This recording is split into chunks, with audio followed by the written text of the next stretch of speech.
శృంగవరపుకోట ప్రభుత్వ ఉన్నత పాఠశాలలో మెగా పేటీఎం 4.0 ఆత్మీయ సమావేశం నిర్వహించారు.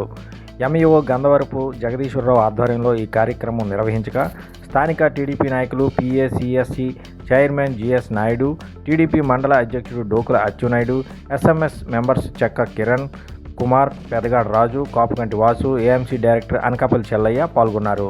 ఈ సందర్భంగా జిఎస్ నాయుడు పిల్లలను ఉద్దేశించి తల్లిదండ్రులకు పలు సూచనలు చేశారు.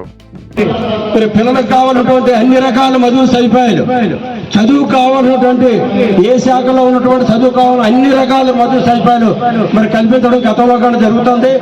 మరి గతంలో తల్లికి వందనం ఒకరికే ఇచ్చేవారు, కొంతమందికి ఇవ్వడం జరిగేది కాదు. అలా కాకుండా ఎంతమంది పిల్లలు ఉంటే అంతమందికి మరి తల్లికి వందనం అమౌంట్ ఆల్రెడీ పడిపోయి ఉంటాయి.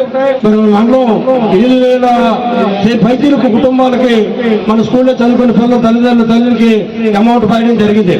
మీరు ఉపాధ్యాయులు టీచర్స్ గా తల్లిదండ్రులుగా మీరు టీచర్స్ ఇక్కడ చెప్పినటువంటి ఇంటి దగ్గర 1 గంట వాళ్ళు చదువుతున్నారు లేదా, మరి హోంవర్క్ చేస్తారు లేదని చూసి చాలు.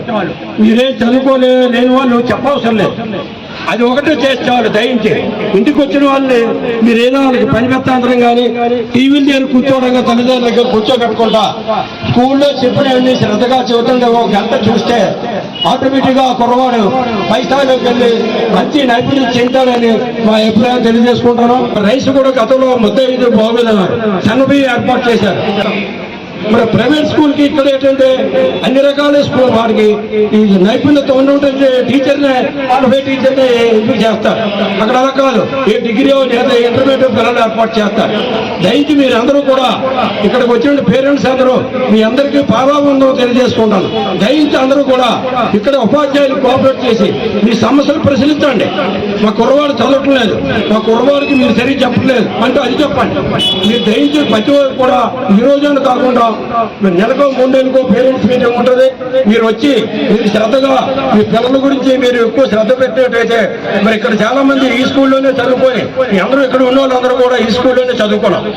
మరి చదువుకున్న అందరూ రాజకీయ నాయకులు అయ్యారు, ఎంబీబీఎస్ డాక్టర్లు అయ్యారు, ఇంజనీరింగ్ అయ్యారు, నైపుణ్యులు అయ్యారు, పెద్ద స్థాయిలో ఉన్నారు.